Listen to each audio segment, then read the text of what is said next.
sitting in the waiting room, waiting and waiting for your brother to awake, not knowing if it's possible, but crossing your fingers, looking around and spotting your mom and dad. They are embracing each other, and tears are flowing like a river out of their eyes.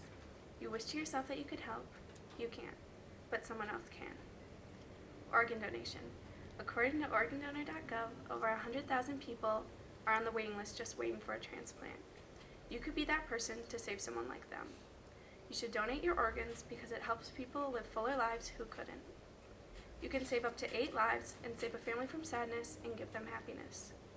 In addition, 18 people will die every day waiting for an organ. If you become a donor, you can lower the number of people who die every day from organ failure, and you can become a legacy. After all, who would want to be so greedy and keep things that are useless when they're gone? This topic is something that touches close to my heart. When I was 5 years old, my family and I went on a trip to California. My 2 cousins and my brother were playing in the house while I was swimming in the hot tub. My brother walks outside to give his warming 1-year-old hello, then marches his way back in. I remember that I went underwater, then he was gone. I assumed that I made it back to the house, but I miscalculated. I know I was only a baby, but in my heart, I feel like I was a little bit responsible. About 1 minute later, my mom bolts outside in a crazy manner and jumps into the pool, as my aunt comes to take me out of the hot tub. Soon after he was retrieved from the bottom of the pool, he was flown to the nearest hospital. Once we arrived at the hospital, Quentin, my brother, was put on life support. Life support means providing support necessary to sustain life, according to organdonor.gov. My parents and I thought long and hard about organ donation, and we came to the conclusion that he should become a donor. He went into a coma, and 3 days later, he was pronounced brain dead. On that 3rd day, however, was Christmas Eve. And on Christmas Day, the operation went underway. When there's a potential donor, there's a small window to make a miracle happen. We ended up saving 2 lives. One that belonged to a beautiful little Mexican girl named Maria, and the other an old man in need of a kidney.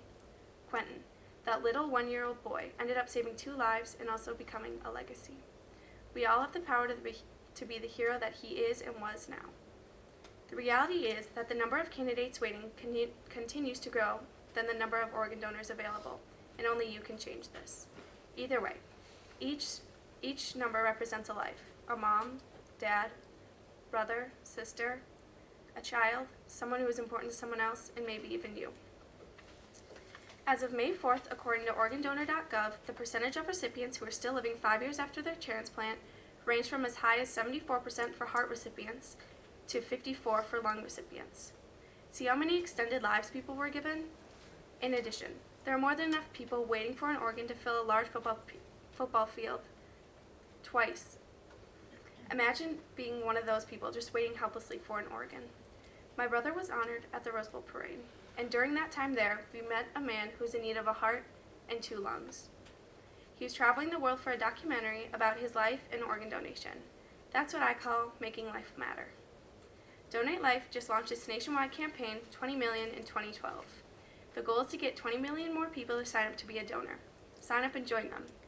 How you can join them is when you get your license, there's an optional box that you can check that says you're going to be an organ donor, or go to donatelife.org.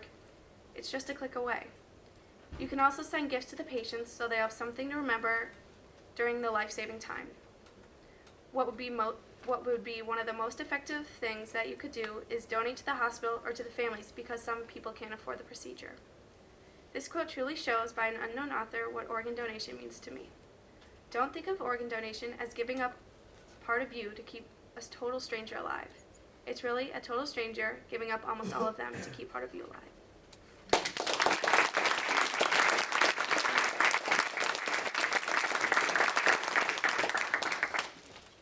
Meredith